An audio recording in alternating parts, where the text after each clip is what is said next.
ಆತ್ಮೀಯ ಸ್ಪರ್ಧಾರ್ಥಿಗಳಿಗೆ ಇಂದಿನ ತರಗತಿಗೆ ಸ್ವಾಗತ.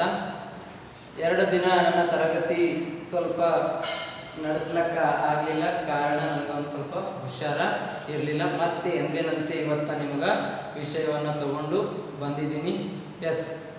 ಯಾವುದೇ ಕಾರಣಕ್ಕೂ ನೀವು ಓದನ್ನು ನಿಲ್ಲಿಸಬೇಡ್ರಿ. ಯಾಕಂದ್ರೆ ಎಕ್ಸಾಮ್ಗಳು ಭಾಳಷ್ಟು ಹತ್ತಿರ ಬಂದವು. PSI ಮತ್ತು PC ಎಕ್ಸಾಮ್ಗಳು ಇನ್ನೇನು ಕೆಲವೇ ದಿನಗಳಲ್ಲಿ ನಡೀತಕ್ಕಂಥ ಸಂಭವ ಹೆಚ್ಚದ. ನೀವು ಜಾಸ್ತಿ ಲೂಸ್ ಬಿಟ್ಟು ಕೂಡಬೇಡ್ರಿ. ನಿಮ್ಮ ಸ್ಟಡಿ ಏನದಲ್ಲ ಮಾಡಬೇಕು ಮಾಡಿರಿ. ನಿಮಗೆ ಇನ್ನೊಂದು ವಿಷಯ ಏನಪ್ಪ ಅಂದ್ರೆ, ನನ್ನ ಕ್ಲಾಸ್ ಮಾಡಿರ್ತಕ್ಕಂಥದ್ದು ನಿಮ್ಗೆ ಏನಾದರೂ ನೋಟ್ಸ್ ಬೇಕಾಗಿತ್ತು, ನನ್ನದೇ ಆದ ನೋಟ್ಸ್ ಬೇಕಾಗಿತ್ತು ಈ ವಿಷಯದ ಬಗ್ಗೆ ಅಂದ್ರೆ, ನನ್ನ AS ಜಿಯೋಗ್ರಫಿ ಅಂಥೇಳಿ ಟೆಲಿಗ್ರಾಮ್ ಆ್ಯಪ್ ಐತಿ, ಚಾನಲ್ ಐತಿ ನೋಡ್ರಿ. AS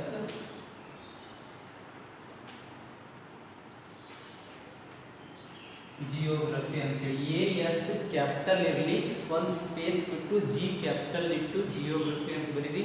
AS ಜಿಯೋಗ್ರಫಿ ಅಂತ ಬಿಡ್ರಿ. ನೀವು ಅಲ್ಲಿ ನನಗೆ ಏನಾದರೂ ನೋಟ್ಸ್ ಬೇಕಾಗಿತ್ತಂದ್ರೆ ನಾನು ನಿಮಗಲ್ಲಿ ಇವತ್ತಾಗಿರ್ತಕ್ಕಂಥ ಚಾಪ್ಟರ್ ಬಗ್ಗೆ ನಿಮ್ಗೆ ನೋಟ್ಸು ಡೀಟೇಲ್ಸ್ ಆಗಿ ಸಿಗ್ತದೆ. ನೋಟ್ಸ್ ಹಾಕೋಂಥ ಪ್ರಯತ್ನ ಕೂಡ ಮಾಡ್ತೀನಿ. 2 ದಿನ ನಾನು ಹುಷಾರಿರಲಿಲ್ಲ, ಹಾಗಾಗಿ ನನ್ನ ತರಗತಿಗಳನ್ನು ತೆಗೆದುಕೊಳ್ಳೋಕ್ಕಾಗಿಲ್ಲ.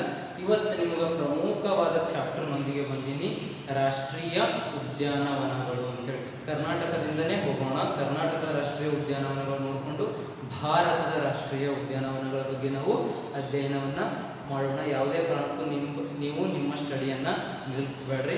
ನಿಮಗೋಸ್ಕರ ನಾನು ಇನ್ಮೇಲೆ ಕ್ಲಾಸಸ್ಗಳನ್ನು ಮಿಸ್ ಮಾಡಲ್ಲ ಅಂತ ಹೇಳ್ತಾ, ಕರ್ನಾಟಕದ ರಾಷ್ಟ್ರೀಯ ಉದ್ಯಾನವನಗಳು ಅನ್ನೋ ಒಂದು ಚಾಪ್ಟರ್ ಮೇಲೆ ನಿಮ್ಗೆ ಕ್ವಶನ್ಸ್ ಬಂದೇ ಬರ್ತದ. ಕರ್ನಾಟಕದಲ್ಲಿ ಇರ್ತಕ್ಕಂಥ ರಾಷ್ಟ್ರೀಯ ಉದ್ಯಾನವನಗಳು ಯಾವುವು, ಬಂಡೀಪುರ ರಾಷ್ಟ್ರೀಯ ಉದ್ಯಾನವನ ಯಾವ ರಾಜ್ಯದಲ್ಲಿದೆ ಅಂತ ಕ್ವಶನ್ಸ್ ಕೇಳ್ತಾನೆ. ಅಥವಾ ನಾಗರಹೊಳೆ ರಾಷ್ಟ್ರೀಯ ಉದ್ಯಾನವನವನ್ನು ಏನೆಂದು ಕರೀತಾರೆ, ರಾಜೀವ್ ಗಾಂಧಿ ರಾಷ್ಟ್ರೀಯ ಉದ್ಯಾನವನ. ರಾಜೀವ್ ಗಾಂಧಿ ರಾಷ್ಟ್ರೀಯ ಉದ್ಯಾನವನ ಯಾವ ಜಿಲ್ಲೆಯಲ್ಲಿದೆ, ಈ ಥರ ನಿಮ್ಮ ಕ್ವಶನ್ಸ್ಗಳು ಕೇಳ್ತಾ ಬಂದಿರ್ತಾನೆ. PC ಮತ್ತು PSIಗೆ ಇವತ್ತಿನ ಹೇಳ್ತಕ್ಕಂಥ ಚಾಪ್ಟರ್ ಮೋಸ್ಟ್ ಇಂಪಾರ್ಟೆಂಟ್ ಆಗ್ಯದ. ಯಾಕಂದ್ರೆ ಅಷ್ಟೇ ಮಾರ್ಕ್ಸ್ಗಳು ಹಿಂದಿನ ಎಕ್ಸಾಮ್ಗಳಲ್ಲಿ, ಅಷ್ಟೇ ಕ್ವಶನ್ಸ್ಗಳು ಈ ಒಂದು ಚಾಪ್ಟರ್ ಮೇಲೆ ಹೈಯೆಸ್ಟ್ ರೈಸ್ ಮಾಡ್ಯಾನ. ಹಾಗಾಗಿ ಇದಕ್ಕೆ ಒಂದು ಸ್ವಲ್ಪ ಒತ್ತು ಕೊಟ್ಟು ಈ ವಿಷಯದ ಬಗ್ಗೆ ಪ್ರತಿಯೊಂದನ್ನು ನೋಟ್ ಮಾಡ್ಕೊತ ಹೋಗಿ ಡೀಟೇಲ್ ಆಗಿ ಕೊಡ್ಲತ್ತೀನಿ. ನಾನು ಬರೀ ರಾಷ್ಟ್ರೀಯ ಉದ್ಯಾನವನ ಎಲ್ಲದ, ಯಾವ ರಾಜ್ಯದಲ್ಲದ ಅಷ್ಟೇ ಅಲ್ಲ, ಅದರಲ್ಲಿ ಇರ್ತಕ್ಕಂಥ ವಿಶೇಷತೆ ಬಗ್ಗೆ ಒಂದು ಸ್ವಲ್ಪ ಮಾಹಿತಿಯನ್ನು ಕೊಡ್ಲತ್ತೀನಿ ನಿಮ್ಗೆ. ಹಾಗಾಗಿ ನೋಟ್ ಮಾಡ್ಕೊಳ್ಳೋದು ಮರಿಬೇಡ್ರಿ. ನೋಟ್ಬುಕ್ ಮತ್ತು ಪೆನ್ ತೊಗೊಂಡು ಇವತ್ತಿನ ಚಾಪ್ಟರ್ ಬಗ್ಗೆ ನೀವು ನೋಟ್ಸ್ ಕ್ಲಿಯರ್ ಆಗಿ ಬರೆದಿಟ್ಕೊಳ್ಳೋ ಪ್ರಯತ್ನ ಮಾಡಿರಿ. ನೆಕ್ಸ್ಟ್ ನೋಡ್ಬೇಕಂದ್ರೆ ಒಂದು ಸ್ವಲ್ಪ ಕಣ್ಣು ಹಾಯಿಸಿದ್ರೆ ನಿಮ್ಗೆ ನೆನಪ ಬರ್ತದ. ಕರ್ನಾಟಕದಲ್ಲಿರ್ತಕ್ಕಂಥ ರಾಷ್ಟ್ರೀಯ ಉದ್ಯಾನವನಗಳ ಸಂಖ್ಯೆ ಎಷ್ಟು ಅಂದ್ರೆ, ಕರ್ನಾಟಕದಲ್ಲಿ ಒಟ್ಟು 5 ರಾಷ್ಟ್ರೀಯ ಉದ್ಯಾನವನಗಳು ಕಂಡು ಬರ್ತಾವ. ಆ 5 ರಾಷ್ಟ್ರೀಯ ಉದ್ಯಾನವನಗಳ ಬಗ್ಗೆ ಇವತ್ತು ನಾವು ನೋಡೋಣ. ನಿಮ್ಮ ಕರ್ನಾಟಕದ ರಾಷ್ಟ್ರೀಯ ಉದ್ಯಾನವನಗಳು ನೆನಪಿಟ್ಕೋಬೇಕಂದ್ರೆ ಒಂದು ಕೋಡ್ ಹೇಳಿದ್ದೆ ನಾನು. ಏನು ಕೋಡ? B ಬ್ಯಾಂಕ್ ಅಂತೇಳಿ ಒಂದು ಕೋಡ್ ಹೇಳಿದ. B ಬ್ಯಾಂಕ್ ಅಂತೇಳಿ ಒಂದು ಕೋಡ್ ಹೇಳಿದ. ಬಂಡೀಪುರ, ಬನ್ನೇರುಘಟ್ಟ, ಅಣಶಿ, ನಾಗರಹೊಳೆ, ಕುದುರೆಮುಖ 5 ರಾಷ್ಟ್ರೀಯ ಉದ್ಯಾನವನಗಳು ಕಂಡು ಬರ್ತಾವ. ಕರ್ನಾಟಕದಲ್ಲಿ ಕಂಡುಬರುವ 5 ರಾಷ್ಟ್ರೀಯ ಉದ್ಯಾನವನಗಳು, 5 ಹುಲಿ ಸಂರಕ್ಷಿತ ತಾಣಗಳು. 5 ಹುಲಿ ಸಂರಕ್ಷಿತ ತಾಣಗಳು ಅಂತೇಳಿ ನೋಡ್ತೀವಿ ನಾವು. BBBND ಅಂತೇಳಿ ಹುಲಿ ಸಂರಕ್ಷಿತ ತಾಣಗಳದವ. B ಬ್ಯಾಂಕ್ ಅನ್ನೋದು ರಾಷ್ಟ್ರೀಯ ಉದ್ಯಾನವನಗಳದವ. BBB 3 B 1 ND ಅಂದ್ರೆ ಬಂಡೀಪುರ, ಬಿಳಿಗಿರಿ ರಂಗನಬೆಟ್ಟ, ಭದ್ರಾ, ನಾಗರಹೊಳೆ, ದಾಂಡೇಲಿ. ಬಂಡೀಪುರ, ಬಿಳಿಗಿರಿ ರಂಗನಬೆಟ್ಟ, ಭದ್ರಾ, ನಾಗರಹೊಳೆ, ದಾಂಡೇಲಿ. ಬಂಡೀಪುರ, ಬನ್ನೇರುಘಟ್ಟ, ಅಣಶಿ, ನಾಗರಹೊಳೆ, ಕುದುರೆಮುಖ 5 ರಾಷ್ಟ್ರೀಯ ಉದ್ಯಾನವನಗಳು, 5 ಹುಲಿ ಸಂರಕ್ಷಿತ ತಾಣಗಳು ನಮ್ಮ ಕರ್ನಾಟಕ ರಾಜ್ಯದಲ್ಲಿ ನಾವು ನೋಡ್ತೀವಿ. ಇದ್ರ ಮೇಲೆ 1 ಇಲ್ಲ 2 ಮಾರ್ಕ್ಸ್ ಕ್ವಶನ್ಸ್ ಬಂದೇ ಬರಲೇಬೇಕು. ನಾನು ಹೇಳತ್ತೀನಿ ಅಂದಮೇಲೆ ಅದು ಬಂದೇ ಬರುತ್ತೆ. ಬಂಡೀಪುರ ರಾಷ್ಟ್ರೀಯ ಉದ್ಯಾನವನ ಮೊದಲಿಂದ ಇದು ಯಾವ ಜಿಲ್ಲೆಯಲ್ಲಿದೆ ಅಂತ ಕ್ವಶನ್ಸ್ ಕೇಳ್ತಾರೆ. ಬಂಡೀಪುರ ರಾಷ್ಟ್ರೀಯ ಉದ್ಯಾನವನ ಯಾವ ಜಿಲ್ಲೆಯಲ್ಲಿದೆ? ಚಾಮರಾಜನಗರ ಜಿಲ್ಲೆಯಲ್ಲಿ. ಕ್ಲಿಯರ್ ಕಟ್ ಆಗಿ ತಿಳ್ಕೊಂಬೇಡಿ, ಈಸಿಯಾಗಿ. ಬಂಡೀಪುರ ರಾಷ್ಟ್ರೀಯ ಉದ್ಯಾನವನ ಎಲ್ಲಿದೆ? ಚಾಮರಾಜನಗರದಲ್ಲಿ. ಹಾಗಾದರೆ ಇದು ರಾಷ್ಟ್ರೀಯ ಉದ್ಯಾನವನ ಯಾವಾಗ ಸ್ಥಾಪನೆ ಆಯಿತು? 1974ರಲ್ಲಿ ಸ್ಥಾಪನೆ ಆಯಿತು. 1974ರಲ್ಲಿ ಬಂಡೀಪುರ ರಾಷ್ಟ್ರೀಯ ಉದ್ಯಾನವನ ಸ್ಥಾಪನೆ ಆಯಿತು. ಹಾಗಾದರೆ ಭಾರತದ ಅತಿದೊಡ್ಡ ರಾಷ್ಟ್ರೀಯ ಉದ್ಯಾನವನ ಹೆಮಿಸ್ ರಾಷ್ಟ್ರೀಯ ಉದ್ಯಾನವನವಾದರೆ ಕರ್ನಾಟಕದ ಅತಿದೊಡ್ಡ ರಾಷ್ಟ್ರೀಯ ಉದ್ಯಾನವನ ಯಾವುದಪ್ಪ ಅಂದ್ರೆ ಬಂಡೀಪುರ ರಾಷ್ಟ್ರೀಯ ಉದ್ಯಾನವನ. ಕರ್ನಾಟಕದ ಅತಿದೊಡ್ಡ ರಾಷ್ಟ್ರೀಯ ಉದ್ಯಾನವನ ಬಂಡೀಪುರ ರಾಷ್ಟ್ರೀಯ ಉದ್ಯಾನವನ, ಕರ್ನಾಟಕದ ಅತಿದೊಡ್ಡ ರಾಷ್ಟ್ರೀಯ ಉದ್ಯಾನ. ಹಾಗಾದರೆ 874 ಚದರ ಕಿಲೋಮೀಟರ್ ವಿಸ್ತೀರ್ಣವನ್ನು ಹೊಂದಿದೆ. 874 ಚದರ ಕಿಲೋಮೀಟರ್ ವಿಸ್ತೀರ್ಣವನ್ನು ಹೊಂದಿ ಕರ್ನಾಟಕದ ಅತಿದೊಡ್ಡ ರಾಷ್ಟ್ರೀಯ ಉದ್ಯಾನವನವಾಗಿದೆ. ಅಷ್ಟೇ ಅಲ್ಲ, ಕರ್ನಾಟಕದ ಮೊಟ್ಟ ಮೊದಲ ರಾಷ್ಟ್ರೀಯ ಉದ್ಯಾನವನ ಯಾವುದಪ್ಪ ಅಂದ್ರೂ ಇದುವೇ ಬಂಡೀಪುರ ರಾಷ್ಟ್ರೀಯ ಉದ್ಯಾನ. ಕರ್ನಾಟಕದ ಮೊದಲ ರಾಷ್ಟ್ರೀಯ ಉದ್ಯಾನವನ ಯಾವುದಪ್ಪ ಅಂದ್ರೆ ಇದೇ ಬಂಡೀಪುರ ರಾಷ್ಟ್ರೀಯ ಉದ್ಯಾನವನನೇ ಆಗಿದೆ. ಅದು ಮೊದಲ ಸ್ಥಾಪನೆ ಆಗ್ಯದ, ಕರ್ನಾಟಕದ ಅತಿ ದೊಡ್ಡದ, ಕರ್ನಾಟಕದ ಹಳೆಯ ರಾಷ್ಟ್ರೀಯ ಉದ್ಯಾನವನ ಅಂದ್ರೂ ನಾವು ಬಂಡೀಪುರ ರಾಷ್ಟ್ರೀಯ ಉದ್ಯಾನವನಕ್ಕೆ ಹಾಕಬೇಕು.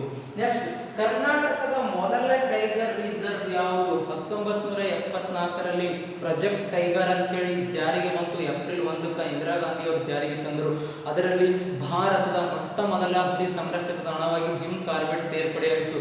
ಅದೇ 1974ರಲ್ಲಿ ನಮ್ಮ ಕರ್ನಾಟಕದಿಂದ ಆಯ್ಕೆಯಾದ ಮೊಟ್ಟ ಮೊದಲ ಹುಲಿ ಸಂರಕ್ಷಿತ ತಾಣ ಯಾವುದಪ್ಪ ಅಂದ್ರೆ ಬಂಡೀಪುರ ರಾಷ್ಟ್ರೀಯ ಉದ್ಯಾನವನವೇ 1974ರ ಪ್ರಾಜೆಕ್ಟ್ ಟೈಗರ್ನಲ್ಲಿ ಸೇರ್ಪಡೆಯಾಗಿ ಹುಲಿ ಸಂರಕ್ಷಿತ ತಾಣವಾಗಿ ಘೋಷಣೆಯಾಯಿತು. ಕರ್ನಾಟಕದ ಮೊಟ್ಟ ಮೊದಲ ಹುಲಿ ಸಂರಕ್ಷಿತ ತಾಣ ಯಾವುದು? ಇದುವೇ ಬಂಡೀಪುರ ಹುಲಿ ಸಂರಕ್ಷಿತ ತಾಣ ಮತ್ತು ಬಂಡೀಪುರ ರಾಷ್ಟ್ರೀಯ ಉದ್ಯಾನವನವು ಆಗಿದೆ. ಹಾಗಾದರೆ ಇದರ ಮೊದಲ ಹೆಸರೇನು? ಈ ಬಂಡೀಪುರ ರಾಷ್ಟ್ರೀಯ ಉದ್ಯಾನವನಕ್ಕ ಮೊದಲ ಹೆಸರು ಏನೆಂದು ಕರಿತಿದ್ರು ಅಂದ್ರೆ ವೇಣುಗೋಪಾಲ ವನ್ಯಜೀವಿ ಧಾಮ. ಕ್ವಶನ್ಸ್ ಕೇಳ್ತಾನೆ, ವೇಣುಗೋಪಾಲ ವನ್ಯಜೀವಿ ಧಾಮ ಯಾವುದಕ್ಕೆ ಕರಿತಿದ್ರು ಈ ಹಿಂದೆ ಅಂದ್ರೆ ಬಂಡೀಪುರ ರಾಷ್ಟ್ರೀಯ ಉದ್ಯಾನವನಕ್ಕೆ ಕರಿತಾ ಇದ್ರು. ವೇಣುಗೋಪಾಲ ವನ್ಯಜೀವಿ ಧಾಮ ಅಂತೇಳಿ ನೆನ್ಪಿಟ್ಕೊಳ್ರಿ. ವೇಣುಗೋಪಾಲ ವನ್ಯಜೀವಿ ಧಾಮ ಅಂತೇಳಿ ನೆನ್ಪಿಟ್ಕೊಳ್ರಿ. ಹಾಗಾದರೆ ಈ ಬಂಡೀಪುರ ರಾಷ್ಟ್ರೀಯ ಉದ್ಯಾನವನವು ಯಾವುದಕ್ಕೆ ಪ್ರಸಿದ್ಧ ಅಂದ್ರೆ ಹುಲಿಗಳು ಅಲ್ಲಿ ಹೆಚ್ಚದವ ಮತ್ತು ಆನೆಗಳು ಸಹಿತ ಹೆಚ್ಚಾಗಿ ಕಂಡು ಬರ್ತಾವ ಬಂಡೀಪುರ ರಾಷ್ಟ್ರೀಯ ಉದ್ಯಾನವನ. ಹಾಗಾಗಿ ಈ ಒಂದು ರಾಷ್ಟ್ರೀಯ ಉದ್ಯಾನವನ ಆನೆ ಯೋಜನೆಗೂ ಸೇರ್ಪಡೆಯಾಗ್ಯದ ಮತ್ತು ಹುಲಿ ಯೋಜನೆಗೂ ಸೇರ್ಪಡೆಯಾಗ್ಯದ. 2002ರಲ್ಲಿ ಈ ಬಂಡೀಪುರ ಏನಾಯ್ತಪ್ಪ ಅಂದ್ರೆ ಆನೆ ಯೋಜನೆಗೆ ಸೇರ್ಪಡೆಯಾಯಿತು. 2002ರಲ್ಲಿ ಆನೆ ಯೋಜನೆ, 74ರಲ್ಲಿ ಹುಲಿ ಯೋಜನೆ, ಇದೇ 74ರಲ್ಲಿ ರಾಷ್ಟ್ರೀಯ ಉದ್ಯಾನವನವಾಗಿ ಸಹಿತ ಇದು ಘೋಷಣೆ ಆಯಿತು. ಈ ಬಂಡೀಪುರ ರಾಷ್ಟ್ರೀಯ ಉದ್ಯಾನವನ ಏನದಪ್ಪ ಅಂದ್ರೆ ಇದು 2 ನದಿಗಳ ನಡುವೆ ಮಧ್ಯದಲ್ಲಿ ಕಂಡು ಬರ್ತದ. ಹಾಗಾದ್ರೆ ಬಂಡೀಪುರ ರಾಷ್ಟ್ರೀಯ ಉದ್ಯಾನವನ ಯಾವ 2 ನದಿಗಳ ಮಧ್ಯದಲ್ಲಿ ಕಂಡು ಬರ್ತದ ಅಂತ ಕ್ವಶನ್ಸ್ ಕೇಳ್ತಾನೆ. ಈ ಬಂಡೀಪುರ ರಾಷ್ಟ್ರೀಯ ಉದ್ಯಾನವನದ ಉತ್ತರಕ್ಕೆ ಕಬಿನಿ ನದಿ ಹರಿತದ. ಬಂಡೀಪುರ ರಾಷ್ಟ್ರೀಯ ಉದ್ಯಾನವನದ ಉತ್ತರಕ್ಕೆ ಕಬಿನಿ ನದಿ ಹರಿತದ. ದಕ್ಷಿಣಕ್ಕೆ ಕರ್ನಾಟಕ ಮತ್ತು ತಮಿಳುನಾಡಿನ ಗಡಿಯಾಗಿ ಹರಿಯುವ ನದಿ ಯಾವುದಪ್ಪ ಅಂದ್ರೆ ಮೋಯಾರ್ ನದಿ. ಉತ್ತರಕ್ಕೆ ಕಬಿನಿ, ದಕ್ಷಿಣಕ್ಕೆ ಮೋಯಾರ್ ನದಿ, ಮಧ್ಯದಲ್ಲಿರ್ತಕ್ಕಂಥ ಪ್ರದೇಶವನ್ನೇ ನಾವು ಬಂಡೀಪುರ ರಾಷ್ಟ್ರೀಯ ಉದ್ಯಾನವನ ಅಂತೇಳಿ ಕರಿತೀವಿ. ನೆಕ್ಸ್ಟ್ ಕ್ವಶನ್ಸ್ ಕೇಳೋಂಥ ಚಾನ್ಸಸ್ ಅದ. ಬಂಡೀಪುರ ರಾಷ್ಟ್ರೀಯ ಉದ್ಯಾನವನ ಯಾವ 2 ನದಿಗಳ ನಡುವಿನಲ್ಲಿದೆ ಅಂದ್ರೆ ಅದು ಒಂದು ಕಬಿನಿ, ಇನ್ನೊಂದು ಮೋಯಾರ್. ಕರ್ನಾಟಕದ ಕಾವೇರಿಯ ಯಾವ ಒಂದು ಉಪನದಿಯು ಕೇರಳ ರಾಜ್ಯದಲ್ಲಿ ಉಗಮಿಸಿ ಕರ್ನಾಟಕದ ಮೈಸೂರಿನ ಟಿ ನರಸೀಪುರ ಎಂಬಲ್ಲಿ ಬಂದು ಸೇರ್ತದಪ್ಪ ಅಂದ್ರೆ ಅದುವೇ ಕಬಿನಿ ಅಥವಾ ಕಪಿಲಾ ನದಿ ಅಂತ ಹೇಳಿ ಕರೀತಾರೆ. ಅದು ಕೇರಳದಲ್ಲಿ ಉಗಮ ಹೊಂದಿ ಮೈಸೂರಿನ ಟಿ ನರಸೀಪುರ ಎಂಬಲ್ಲಿ ಕಾವೇರಿ ನದಿಯನ್ನು ಸೇರ್ತದ. ಹಾಗಾಗಿ ಟಿ ನರಸೀಪುರ ಎಂಬುದು ಕರ್ನಾಟಕದ ತ್ರಿವೇಣಿ ಸಂಗಮ ಎಂದು ಕರೆಯುತ್ತಾರೆ. ಭಾರತದ ತ್ರಿವೇಣಿ ಸಂಗಮ ಎಂದು ಅಲಹಾಬಾದ್ ಅಥವಾ ಪ್ರಯಾಗರಾಜ್ ಎಂದು ಇದಿಷ್ಟು ನಿಮ್ಗೆ ಮಾಹಿತಿ ಗೊತ್ತಿರಬೇಕು. ಅಷ್ಟೇ ಅಲ್ಲ, ಈ ಕಬಿನಿ ನದಿ ಏನು ಮಾಡ್ತದಪ್ಪ ಅಂದ್ರೆ ಕಬಿನಿ ನದಿ ನಾಗರಹೊಳೆ ಮತ್ತು ಬಂಡೀಪುರ ರಾಷ್ಟ್ರೀಯ ಉದ್ಯಾನವನ್ನ ವಿಂಗಡಿಸ್ತದ. ಕಬಿನಿ ನದಿ ಹರಿಯುತ್ತಿರುವಾಗ ಉತ್ತರಕ್ಕೆ ನಾಗರಹೊಳೆಯದ, ದಕ್ಷಿಣಕ್ಕೆ ಬಂಡೀಪುರದ. ಕಬಿನಿ ನದಿಯು ಯಾವ 2 ರಾಷ್ಟ್ರೀಯ ಉದ್ಯಾನವನಗಳ ಮಧ್ಯದಲ್ಲಿ ಹರಿಯುತ್ತದೆ ಅಂತ ಕ್ವಶನ್ಸ್ ಕೇಳಿದ ನಂತರ ಅದುವೇ ಬಂಡೀಪುರ ಮತ್ತು ನಾಗರಹೊಳೆ. ಬಂಡೀಪುರ ಮತ್ತು ನಾಗರಹೊಳೆ ರಾಷ್ಟ್ರೀಯ ಉದ್ಯಾನವನದ ಮಧ್ಯದಲ್ಲಿ ಹರಿಯುವ ನದಿ ಯಾವುದಂದ್ರೆ ಕಬಿನಿ ನದಿ. ಯಾವ ನದಿ? ಕಬಿನಿ ನದಿ. ಹಾಗಾದರೆ ಈ ಬಂಡೀಪುರ ರಾಷ್ಟ್ರೀಯ ಉದ್ಯಾನವನ 3 ರಾಜ್ಯಗಳಲ್ಲಿ ವಿವಾದಿತವಾದ ಸ್ಥಳವಾಗಿದೆ. ಒಂದು ಕರ್ನಾಟಕ, ಇನ್ನೊಂದು ಕೇರಳ, ಇನ್ನೊಂದು ತಮಿಳುನಾಡು. 3 ರಾಜ್ಯಗಳಲ್ಲಿ ವಿವಾದಾತ್ಮಕವಾಗಿರುವ ರಾಷ್ಟ್ರೀಯ ಉದ್ಯಾನವನ ಯಾವುದಪ್ಪ ಅಂದ್ರೆ ಅದುವೇ ಬಂಡೀಪುರ ರಾಷ್ಟ್ರೀಯ ಉದ್ಯಾನವನ ಅಂತ ಹೇಳಿ ಕರೀತೀವಿ. ಕಬಿನಿ ನದಿ ಏನಂದ್ರೆ ನಾನು ಹೇಳ್ದ ಬಂಡೀಪುರ ಮತ್ತು ನಾಗರಹೊಳೆಯನ್ನ ಮಧ್ಯದಲ್ಲಿ ಹರಿತದ ಅಂತ ಹೇಳ್ದ. ಎಸ್, ಇದೇ ಬಂಡೀಪುರ ರಾಷ್ಟ್ರೀಯ ಉದ್ಯಾನವನದಲ್ಲಿ NH-67 ಮತ್ತು NH-212 ರಾಷ್ಟ್ರೀಯ ಹೆದ್ದಾರಿಗಳು ಹಾದು ಹೋಗ್ತವ. NH-67 ಮತ್ತು NH-212 ಹಾದು ಹೋಗ್ತವ. ಇದಿಷ್ಟು ಬಂಡೀಪುರ ರಾಷ್ಟ್ರೀಯ ಉದ್ಯಾನವನದ ಬಗ್ಗೆ ನಿಮ್ಗೆ ಮಾಹಿತಿಯನ್ನ ಕೊಟ್ಟಿದ್ದೀವಿ. ನೆಕ್ಸ್ಟ್ ಇದೆ ಬಂಡೀಪುರ ಬಿ ಐದು. ಇನ್ನೊಂದು ಯಾವ್ದಪ್ಪ ಅಂದ್ರೆ ಬನ್ನೇರುಘಟ್ಟ ರಾಷ್ಟ್ರೀಯ ಉದ್ಯಾನವನ ಅಂತ ಕರಿತೀವಿ. ಬನ್ನೇರುಘಟ್ಟ ರಾಷ್ಟ್ರೀಯ ಉದ್ಯಾನವನ ಬೆಂಗಳೂರು ಗ್ರಾಮಾಂತರದಲ್ಲಿದೆ. ಬನ್ನೇರುಘಟ್ಟ ರಾಷ್ಟ್ರೀಯ ಉದ್ಯಾನವನ ಬೆಂಗಳೂರು ಗ್ರಾಮಾಂತರದಲ್ಲಿದೆ. ಇದು 1971ರಲ್ಲಿ ಸ್ಥಾಪನೆಯಾಗಿ 74ರಲ್ಲಿ ರಾಷ್ಟ್ರೀಯ ಉದ್ಯಾನವನವಾಗಿ ಘೋಷಣೆ ಆಗ್ತದೆ. 1971ರಲ್ಲಿ ಸ್ಥಾಪನೆಯಾಗಿ 1974ರಲ್ಲಿ ರಾಷ್ಟ್ರೀಯ ಉದ್ಯಾನವನವಾಗಿ ಘೋಷಣೆ ಆಗ್ತದೆ. ಕರ್ನಾಟಕದಲ್ಲಿ ಯಾವ ಒಂದು ರಾಷ್ಟ್ರೀಯ ಉದ್ಯಾನವನ ಪ್ರವಾಸೋದ್ಯಮಕ್ಕೆ ಅತ್ಯಂತ ಸೂಕ್ತವಾಗಿದೆ ಅಂದರೆ ಅದುವೇ ಬನ್ನೇರುಘಟ್ಟ ರಾಷ್ಟ್ರೀಯ ಉದ್ಯಾನ. ಬನ್ನೇರುಘಟ್ಟ ರಾಷ್ಟ್ರೀಯ ಉದ್ಯಾನ ನಾವೆಲ್ಲರೂ ಪ್ರವಾಸವನ್ನ ಕೈಗೊಳ್ಳಬಹುದು. ಅದೇ ರೀತಿ ಬಂಡೀಪುರ, ನಾಗರಹೊಳೆ, ಅಣಶಿ, ದಾಂಡೇಲಿ ಇವುಗಳಿಗೆ ಪ್ರವಾಸೋದ್ಯಮಕ್ಕೆ ಪ್ರವೇಶ ಇಲ್ಲ. ಯಾವ ಒಂದು ರಾಷ್ಟ್ರೀಯ ಉದ್ಯಾನವನ ಪ್ರವಾಸೋದ್ಯಮಕ್ಕೆ ಸೂಕ್ತ ಅದಪ್ಪ ಅಂದ್ರೆ ಅದುವೇ ಬನ್ನೇರುಘಟ್ಟ ರಾಷ್ಟ್ರೀಯ ಉದ್ಯಾನವನ. ಇದು ಬೆಂಗಳೂರು ಗ್ರಾಮಾಂತರ ಜಿಲ್ಲೆಯಲ್ಲಿದೆ. ಇದು ಬೆಂಗಳೂರು ಗ್ರಾಮಾಂತರ ಜಿಲ್ಲೆಯಲ್ಲಿ. ಇದೇ ಬನ್ನೇರುಘಟ್ಟ ರಾಷ್ಟ್ರೀಯ ಉದ್ಯಾನವನದಲ್ಲಿ 2006ರಲ್ಲಿ ಇಡೀ ಭಾರತದಲ್ಲಿ ಮೊಟ್ಟ ಮೊದಲ ಬಾರಿಗೆ ಚಿಟ್ಟೆ ಉದ್ಯಾನವನವನ್ನು ಎಲ್ಲಿ ಸ್ಥಾಪನೆ ಮಾಡಿದ್ರು ಅಂದ್ರೆ ಇದೇ ಬನ್ನೇರುಘಟ್ಟ ರಾಷ್ಟ್ರೀಯ ಉದ್ಯಾನವನದಲ್ಲಿ. ಇಡೀ ಭಾರತದಲ್ಲಿ ಮೊಟ್ಟ ಮೊದಲ ಬಾರಿಗೆ ಚಿಟ್ಟೆ ಉದ್ಯಾನವನವನ್ನು ಪ್ರಾರಂಭಿಸಿರುವ ರಾಷ್ಟ್ರೀಯ ಉದ್ಯಾನವನ ಯಾವುದು ಅಂದ್ರೆ ಅದುವೇ ಬನ್ನೇರುಘಟ್ಟ. ಎಲ್ಲಿದೆ? ಬೆಂಗಳೂರು ಗ್ರಾಮಾಂತರ. ಯಾವ ರಾಜ್ಯ? ಕರ್ನಾಟಕ ರಾಜ್ಯದಲ್ಲಿ ಕಂಡು. ಹಾಗಾದ್ರೆ ಈ ಬನ್ನೇರುಘಟ್ಟ ರಾಷ್ಟ್ರೀಯ ಉದ್ಯಾನವನದಲ್ಲಿ ಹರಿಯುವ ನದಿ ಯಾವುದು ಅಂತ ಕ್ವಶನ್ಸ್ ಕೇಳಿದ್ರೆ ಸುವರ್ಣಮುಖಿ ನದಿ ಹರಿತದ. ಸುವರ್ಣಮುಖಿ ನದಿ ಇದೇ ಬನ್ನೇರುಘಟ್ಟ ರಾಷ್ಟ್ರೀಯ ಉದ್ಯಾನವನದಲ್ಲಿ ಹರಿತದೆ. ಹಾಗಾದ್ರೆ ನಮ್ಮ ಭಾರತದಾಗ ಪ್ರಸ್ತುತ ಎಷ್ಟು ಚಿಟ್ಟೆ ಉದ್ಯಾನವನಗಳದಾವ? ಭಾರತದಲ್ಲಿ ಪ್ರಸ್ತುತ ಎಷ್ಟು ಚಿಟ್ಟೆ ಉದ್ಯಾನವನಗಳದಾವ? ಫಸ್ಟ್ ನಮ್ಮ ಬನ್ನೇರುಘಟ್ಟ ಚಿಟ್ಟೆ ಉದ್ಯಾನವನ ಸ್ಥಾಪನೆ ಆಯಿತು. ನೆಕ್ಸ್ಟ್ ಸಿಮ್ಲಾ ಆಗ್ತದೆ, ನೆಕ್ಸ್ಟ್ ಓಲೇಕರ್ ವಾಡಿ ಆಗ್ತದೆ, ನೆಕ್ಸ್ಟ್ ಕೊಂಡ ಅಂತೇಳಿ ಒಟ್ಟು 4 ಚಿಟ್ಟೆ ಉದ್ಯಾನವನಗಳು ಕಂಡು ಬರ್ತವೆ. ಯಾವ್ಯಾವಪ್ಪ ಅಂದ್ರೆ ನೋಡ್ರಿ, ಒಂದು ಸಿಮ್ಲಾ, ಇನ್ನೊಂದು ಓಲೇಕರ್ ವಾಡಿ, ಇನ್ನೊಂದು ಬನ್ನೇರುಘಟ್ಟ, ಇನ್ನೊಂದು ಕೊಂಡ ಅಂತೇಳಿ. ಕೊಂಡ ಎಲ್ಲದಪ್ಪ ಅಂದ್ರೆ ಗೋವಾ ರಾಜ್ಯದಲ್ಲಿದ. ಓಲೇಕರ್ ವಾಡಿ ಎಲ್ಲದ ಅಂದ್ರೆ ಮಹಾರಾಷ್ಟ್ರ ರಾಜ್ಯದಲ್ಲಿದ. ಸಿಮ್ಲಾ ಎಲ್ಲದಪ್ಪ ಅಂದ್ರೆ ಹಿಮಾಚಲ ಪ್ರದೇಶದಲ್ಲಿದ. ಬನ್ನೇರುಘಟ್ಟ ಎಲ್ಲದಂದ್ರೆ ಬೆಂಗಳೂರು ಗ್ರಾಮಾಂತರ ಜಿಲ್ಲೆಗಳಲ್ಲಿ ಕಂಡು ಬರ್ತದೆ. ಈ ಬನ್ನೇರುಘಟ್ಟ ಏನು ಮಾಡ್ತಂದ್ರೆ ಬಿಳಿಗಿರಿ ರಂಗನ ಬೆಟ್ಟ ಮತ್ತು ಸತ್ಯಮಂಗಲ ಅರಣ್ಯವನ್ನ ಸಂಪರ್ಕಿಸುತ್ತದೆ. ಬಿಳಿಗಿರಿ ರಂಗನ ಬೆಟ್ಟ ಮತ್ತು ಸತ್ಯಮಂಗಲ ಅರಣ್ಯಗಳ ಎರಡನ್ನ ಸಂಪರ್ಕ ಮಾಡತಕ್ಕಂಥ ರಾಷ್ಟ್ರೀಯ ಉದ್ಯಾನವನ ಯಾವುದಾಗಿದೆ? ಅದುವೇ ಬನ್ನೇರುಘಟ್ಟ ರಾಷ್ಟ್ರೀಯ ಉದ್ಯಾನವನ ಆಗಿದೆ. ಪ್ರವಾಸೋದ್ಯಮಕ್ಕೆ ಅತ್ಯಂತ ಸೂಕ್ತವಾದ ರಾಷ್ಟ್ರೀಯ ಉದ್ಯಾನವನ ನಮ್ಮ ಕರ್ನಾಟಕದ ಯಾವುದಾದರೂ ಇದ್ದರೆ ಅದು ಬನ್ನೇರುಘಟ್ಟ ರಾಷ್ಟ್ರೀಯ ಉದ್ಯಾನವನ. ಬೆಂಗಳೂರು ಗ್ರಾಮಾಂತರ ಜಿಲ್ಲೆಯಲ್ಲಿ 1974ರಲ್ಲಿ ರಾಷ್ಟ್ರೀಯ ಉದ್ಯಾನವನ ಘೋಷಣೆಯಾಗಿದೆ. 71ರಲ್ಲಿ ಸ್ಥಾಪನೆ.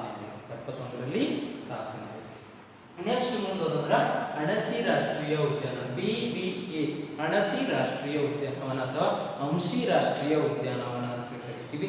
ಇದು ಉತ್ತರ ಕನ್ನಡ ಜಿಲ್ಲೆಯಲ್ಲಿದೆ.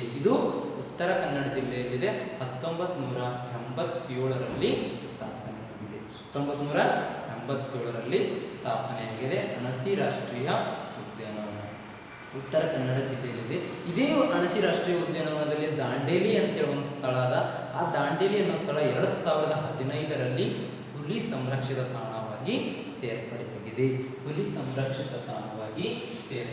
ಉತ್ತರ ಕನ್ನಡ 1987.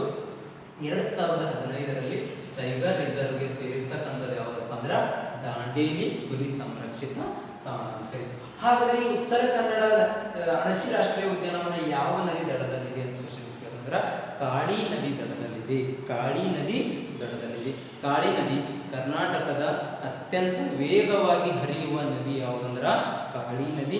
ಕಾಳಿ ನದಿಯು ಕಪ್ಪು ಬಂಡೆಗಳ ಮೇಲೆ ಸಂಚಯನಗೊಳ್ಳುತ್ತದೆ. ಇದನ್ನು ಕರ್ನಾಟಕದ ಕಪ್ಪು ನದಿ ಎಂದು ಕರೆಯುತ್ತಾರೆ. ಕರ್ನಾಟಕದಲ್ಲಿ ಅತಿ ಹೆಚ್ಚು ಮೊಸಳೆಗಳು ಕಂಡುಬರುವ ನದಿ ಯಾವುದಂದ್ರೆ ಅದುವೇ ಕಾಳಿ ನದಿ. ಇದೇ ಕಾಳಿ ನದಿಯ ಎಡದಂಡೆಗೆ ಕೈಗಾ ಅಣು ವಿದ್ಯುತ್ ಸ್ಥಾವರ ಸ್ಥಾಪಿಸಲಾಗಿದೆ 1989ರಲ್ಲಿ. ಇದೇ ಕಾಳಿ ನದಿಗೆ ಸೂಪಾ ಎಂಬಲ್ಲಿ ಒಂದು ಅಣೆಕಟ್ಟನ್ನು ಕಟ್ಟಿರೋ ಕರ್ನಾಟಕದ ಅತಿ ಎತ್ತರದ ಅಣೆಕಟ್ಟು ಯಾವುದಂದ್ರೆ ಸೂಪಾ ಅಣೆಕಟ್ಟು ಅಂತ ಹೇಳಿ ಕರಿತೀವಿ. ಕಾಳಿ ನದಿ ಅಂತೇಳಿ ಬಂದಾಗ ನಿಮ್ಗೆ ಇಷ್ಟು ಗೊತ್ತಿರಬೇಕು. ಈ ಅಣಸಿ ರಾಷ್ಟ್ರೀಯ ಉದ್ಯಾನವನದಲ್ಲಿ ಕಂಡು ಬರ್ತಕ್ಕಂಥ ಒಂದು ವಿಶೇಷ ಪಕ್ಷಿ ಯಾವುದಂದ್ರೆ ಮಲಬಾರ್ ಹಾರ್ನ್ಬಿಲ್. ಕ್ವಶನ್ಸ್ ಕೇಳ್ತಾನ, ಮಲಬಾರ್ ಹಾರ್ನ್ಬಿಲ್ ಅನ್ನೋ ವಿಶೇಷ ಪಕ್ಷಿ ಕರ್ನಾಟಕದ ಯಾವ ರಾಷ್ಟ್ರೀಯ ಉದ್ಯಾನವನದಲ್ಲಿ ಕಂಡು ಬರ್ತದೆ ಅಂದ್ರೆ ಅಣಸಿ ರಾಷ್ಟ್ರೀಯ ಉದ್ಯಾನವನ. ಕಪ್ಪು ಚಿರತೆ, ಕರಿಚಿರತೆ, ಕಪ್ಪು ಬೆಕ್ಕು, ಕರಿಚಿರತೆ, ಬ್ಲ್ಯಾಕ್ ಪ್ಯಾಂಥರ್ ಅಂತೇಳಿ ಕರಿತೀವಿ. ಬ್ಲ್ಯಾಕ್ ಪ್ಯಾಂಥರ್ಗೆ ಪ್ರಸಿದ್ಧ ಇರುವ ಕರ್ನಾಟಕದ ರಾಷ್ಟ್ರೀಯ ಉದ್ಯಾನವನ ಯಾವುದಂತ ಕ್ವಶನ್ಸ್ ಕೇಳ್ತಾನ, ಅದುವೇ ಅಣಸಿ ರಾಷ್ಟ್ರೀಯ ಉದ್ಯಾನವನ. 2015ರಲ್ಲಿ ಅಲ್ಲಿನ ದಾಂಡೇಲಿ ಅನ್ನೋ ಸ್ಥಳ ಏನಾಯಿತು, ಹುಲಿ ಸಂರಕ್ಷಿತ ತಾಣವಾಗಿ ಘೋಷಣೆ ಆಯಿತು. ಇದು ಅತಿ ವೇಗವಾಗಿ ಹರಿಯುವ ನದಿಯಾದ ಸೂಪಾ ಅತ್ಯಂತ ಎತ್ತರದ ಅಣೆಕಟ್ಟು. ಇದೇ ಅಣೆಕಟ್ಟಿಗದ ಇದನ್ನು ಕಪ್ಪು ನದಿ ಅಂತ ಕರೀತಾರೆ. ಇಲ್ಲಿ ಅತಿ ಹೆಚ್ಚು ಮೊಸಳೆಗಳು ಕಂಡು ಬರ್ತವೆ. ಕರ್ನಾಟಕದ ಅತ್ಯಂತ ಎತ್ತರದ ಅಣೆಕಟ್ಟು ಅಂದ್ರೆ ಸೂಪಾ ಅಣೆಕಟ್ಟು. ಕರ್ನಾಟಕದ ಯಾವ ಒಂದು ನದಿಯು ಒಂದೇ ಜಿಲ್ಲೆಯಲ್ಲಿ ಸಂಚಯನ ಬರುತ್ತದೆ, ಅದೇ ಜಿಲ್ಲೆಯಲ್ಲಿ ಹುಟ್ಟಿ ಅದೇ ಜಿಲ್ಲೆಯಲ್ಲಿ ಅಂತ್ಯಗೊಂಡು ಅದೇ ಜಿಲ್ಲೆಯಲ್ಲಿ ಅಂತ್ಯಗೊಳ್ತಕ್ಕಂಥ ನದಿ ಯಾವುದಪ್ಪ ಅಂದ್ರೆ ಅದುವೇ ನಮ್ಮ ಕಾಳಿ ನದಿ. ಕರ್ನಾಟಕದಲ್ಲಿ ಪಶ್ಚಿಮಾಭಿಮುಖವಾಗಿ ಹರಿತಕ್ಕಂಥ ನದಿ ಯಾವುದಪ್ಪ ಅಂದ್ರೆ ಅದುವೇ ಕಾಳಿ ನದಿ. ಕಾಳಿ ನದಿಯು ಅತಿ ಹೆಚ್ಚು ಜಲಪಾತಗಳನ್ನು ಸೃಷ್ಟಿಸಿದ ಉತ್ತರ ಕನ್ನಡದಾಗ ಅತಿ ಹೆಚ್ಚು ಜಲಪಾತಗಳು ಕಂಡುಬರ್ತವೆ. ಹಾಗಾಗಿ ಉತ್ತರ ಕನ್ನಡವನ್ನು ಜಲಪಾತಗಳ ತವರೂರು ಎಂದು ಕರೆಯುತ್ತಾರೆ. ಜಲಪಾತಗಳ ತವರೂರು ಎಂದು ಯಾವ ಜಿಲ್ಲೆ ಕರೀತಾರೆ ಅಂದ್ರೆ ಉತ್ತರ ಕರ್ನಾಟಕ ಕರೀತಾರೆ ಅಂತೇಳಿ ನಿಮ್ಗೆ ಇಷ್ಟು ಮಾಹಿತಿ ಗೊತ್ತಿರಬೇಕು. 1 ಬಂಡೀಪುರ, 2 ಬನ್ನೇರುಘಟ್ಟ, 3 ಅಣಸಿ ರಾಷ್ಟ್ರೀಯ ಉದ್ಯಾನವನ ಅಂತೇಳಿ ನೋಡಿ. ನೆಕ್ಸ್ಟ್ ನಾಗರಹೊಳೆ ರಾಷ್ಟ್ರೀಯ ಉದ್ಯಾನವನ. ನೆಕ್ಸ್ಟ್ ಯಾವುದಪ್ಪ ಅಂದ್ರೆ ನಾಗರಹೊಳೆ ರಾಷ್ಟ್ರೀಯ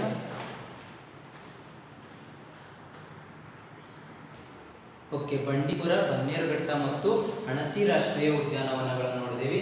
ನೆಕ್ಸ್ಟ್ ಕರ್ನಾಟಕದ ಪ್ರಮುಖ 3ನೇ ರಾಷ್ಟ್ರೀಯ ಉದ್ಯಾನವನ ಯಾವುದಪ್ಪ ಅಂದ್ರೆ ನಾಗರಹೊಳೆ ರಾಷ್ಟ್ರೀಯ ಉದ್ಯಾನವನ. ನಾಗರಹೊಳೆ ಅನ್ನೋದು ಇದು ಒಂದು ನದಿ. ಈ ನದಿ ದಂಡೆಯಲ್ಲಿ ಈ ಒಂದು ರಾಷ್ಟ್ರೀಯ ಉದ್ಯಾನವನ ನಿರ್ಮಾಣಗೊಂಡಿರುವುದರಿಂದ ಇದನ್ನು ನಾಗರಹೊಳೆ ರಾಷ್ಟ್ರೀಯ ಉದ್ಯಾನವನ ಎಂದು ಸಹ ಕರೆಯುತ್ತಾರೆ. ನಾಗರಹೊಳೆ ರಾಷ್ಟ್ರೀಯ ಉದ್ಯಾನವನ ಎಲ್ಲಿದೆ ಅಂತ ಬಹಳಷ್ಟು ಸಲ ಕ್ವಶನ್ ಕೇಳ್ತಾನ. ಇದು ಕೊಡಗು ಮತ್ತು ಮೈಸೂರು ಜಿಲ್ಲೆಗಳಲ್ಲಿ ವಿಸ್ತರಿಸಿದೆ. ಕೊಡಗು ಮತ್ತು ಮೈಸೂರು ಜಿಲ್ಲೆಗಳಲ್ಲಿ ವಿಸ್ತರಿಸಿರ್ತಕ್ಕಂಥ ರಾಷ್ಟ್ರೀಯ ಉದ್ಯಾನವನವಾಗಿದೆ. ಆಲ್ಮೋಸ್ಟ್ ನಿಮ್ಗೆ ನಾಗರಹೊಳೆ ರಾಷ್ಟ್ರೀಯ ಉದ್ಯಾನವನ ಎಲ್ಲಿದೆ ಅಂತ ಕ್ವಶನ್ಸ್ ಕೇಳೋದಂದ್ರೆ ಮೈಸೂರು ಇದ್ರೆ ಕೊಡಗು ಆಪ್ಷನ್ಸ್ ಅಲ್ಲಿ ಇರಲ್ಲ, ಕೊಡಗು ಅಂತ ಇದ್ರೆ ಮೈಸೂರಲ್ಲಿ ಇರಲ್ಲ. ಯಾವುದಾದ್ರೂ ಒಂದನ್ನೇ ಕೊಡ್ತಾನ, ನೀವು ಕನ್ಫ್ಯೂಸ್ ಆಗಬೇಡಿ. ಹಾಗಾದ್ರೆ ಇದು ಯಾವಾಗ ಸ್ಥಾಪನೆ ಆಯಿತು ಅಂದ್ರೆ 1988ರಲ್ಲಿ ನಾಗರಹೊಳೆ ರಾಷ್ಟ್ರೀಯ ಉದ್ಯಾನವನ ಸ್ಥಾಪನೆ ಆಗುತ್ತದೆ. ಇದು ಕರ್ನಾಟಕದ ಅತಿ ದೊಡ್ಡ ರಾಷ್ಟ್ರೀಯ ಉದ್ಯಾನವನ. 643 ಚದರ ಕಿಲೋಮೀಟರ್ ವಿಸ್ತೀರ್ಣವನ್ನು ಹೊಂದಿ ಕರ್ನಾಟಕದ 2ನೇ ಅತಿ ದೊಡ್ಡ ರಾಷ್ಟ್ರೀಯ ಉದ್ಯಾನವನ ಯಾವುದಪ್ಪ ಅಂದ್ರೆ ನಾಗರಹೊಳೆ ರಾಷ್ಟ್ರೀಯ ಉದ್ಯಾನವನವಾಗಿದೆ. ಈ ನಾಗರಹೊಳೆ ರಾಷ್ಟ್ರೀಯ ಉದ್ಯಾನವನಕ್ಕೆ 1992ರಲ್ಲಿ ರಾಜೀವ್ ಗಾಂಧಿ ರಾಷ್ಟ್ರೀಯ ಉದ್ಯಾನವನ ಎಂದು ಹೆಸರಿಸಲಾಗಿದೆ. ರಾಜೀವ್ ಗಾಂಧಿ ರಾಷ್ಟ್ರೀಯ ಉದ್ಯಾನವನ ಕರ್ನಾಟಕ, ಇಂದಿರಾ ಗಾಂಧಿ ರಾಷ್ಟ್ರೀಯ ಉದ್ಯಾನವನ ತಮಿಳುನಾಡು, ಸಂಜಯ್ ಗಾಂಧಿ ರಾಷ್ಟ್ರೀಯ ಉದ್ಯಾನವನ ಮಹಾರಾಷ್ಟ್ರ, ಮಹಾತ್ಮ ಗಾಂಧಿ ರಾಷ್ಟ್ರೀಯ ಉದ್ಯಾನವನ ಅಂಡಮಾನ್ ಮತ್ತು ನಿಕೋಬಾರ್. ಈ ಥರ ನಿಮ್ಗೆ ನೆನಪಿರಬೇಕು. ರಾಜೀವ್ ಗಾಂಧಿ ಕರ್ನಾಟಕ, ಅದಕ್ಕೆ ನಾಗರಹೊಳೆ ಅಂತ ಕರೀತಾರೆ. ಅಣ್ಣಾಮಲೈ ರಾಷ್ಟ್ರೀಯ ಉದ್ಯಾನವನಕ್ಕೆ ಇಂದಿರಾ ಗಾಂಧಿ ರಾಷ್ಟ್ರೀಯ ಉದ್ಯಾನವನ ಅಂತೇಳಿ ಕರಿತೀವಿ. ಬೋರಿವೆಲಿ ರಾಷ್ಟ್ರೀಯ ಉದ್ಯಾನವನಕ್ಕೆ ಸಂಜಯ್ ಗಾಂಧಿ ರಾಷ್ಟ್ರೀಯ ಉದ್ಯಾನವನ ಅಂತೇಳಿ ಕರೀತಾರೆ. ಮಹಾತ್ಮ ಗಾಂಧಿ ರಾಷ್ಟ್ರೀಯ ಉದ್ಯಾನವನ ಅಂತೇಳಿ ನಾವು ಅಂಡಮಾನ್ ನಿಕೋಬಾರ್ನ ದಕ್ಷಿಣ ಅಂಡಮಾನ್ನಲ್ಲಿ ಕಂಡು ಬರ್ತದೆ, ಅಲ್ಲಿ ಕಂಡು ಬರ್ತದೆ ನಿಮ್ಗೆ ಗೊತ್ತಿರಬೇಕು. ಈ ನಾಗರಹೊಳೆ ರಾಷ್ಟ್ರೀಯ ಉದ್ಯಾನವನದಲ್ಲಿ ಕಬಿನಿ, ನಾಗರಹೊಳೆ ಮತ್ತು ಲಕ್ಷ್ಮಣ ತೀರ್ಥ ನದಿಗಳು ಹರಿಯುತ್ತವೆ.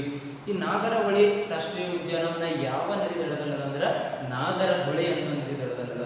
ಇಲ್ಲೇ ಇನ್ನೊಂದು ನದಿ ಹರಿತದ ಲಕ್ಷ್ಮಣ ತೀರ್ಥ. ಇರ್ಪು ಜಲಪಾತ ಯಾವ ನದಿಗೆ ಸೃಷ್ಟಿಸಿದೆ ಅಂತ ಕ್ವಶನ್ಸ್ ಕೇಳ್ತಾನೆ. ಇರ್ಪು ಜಲಪಾತ ಸೃಷ್ಟಿಸಿರುವ ನದಿ ಯಾವುದು ಕೇಳ್ತಾನೆ, ಅದುವೇ ಲಕ್ಷ್ಮಣ ತೀರ್ಥ ನದಿ. ಇದೇ ಕಬಿನಿ ನದಿ ಇಲ್ಲಿ ಹರಿತಾ ಇರ್ತದೆ. ಉತ್ತರಕ್ಕ ನಾಗರಹೊಳೆ ರಾಷ್ಟ್ರೀಯ ಉದ್ಯಾನವನದ, ದಕ್ಷಿಣಕ್ಕ ಬಂಡೀಪುರ ರಾಷ್ಟ್ರೀಯ ಉದ್ಯಾನವನದ, ಮಧ್ಯದಲ್ಲಿ ಹರಿತಕ್ಕಂಥದ್ದು ಯಾವುದಪ್ಪ ಅಂದ್ರೆ ಅದುವೇ ಕಬಿನಿ ನದಿ ಅಂತ ಹೇಳಿ ನಿಮಗೆ ಗೊತ್ತಿರಬೇಕು. ನಾವು ಕರ್ನಾಟಕದ ಬಿಸಿಲೆ ಘಾಟ್ ಅಂತ ನೋಡ್ತೀವಿ. ಬಿಸಿಲೆ ಘಾಟ್ ಎಲ್ಲಿದೆಯಪ್ಪ ಅಂತಂದ್ರೆ ಹಾಸನದಲ್ಲಿ ಕಂಡು ಬರ್ತದೆ. ಕುಕ್ಕೆ ಸುಬ್ರಹ್ಮಣ್ಯ ಟು ಹಾಸನ ಸಂಪರ್ಕ ಮಧ್ಯೆ ಕಲ್ಪಿಸಿದ ಬಿಸಿಲೆ ಘಟ್ಟ.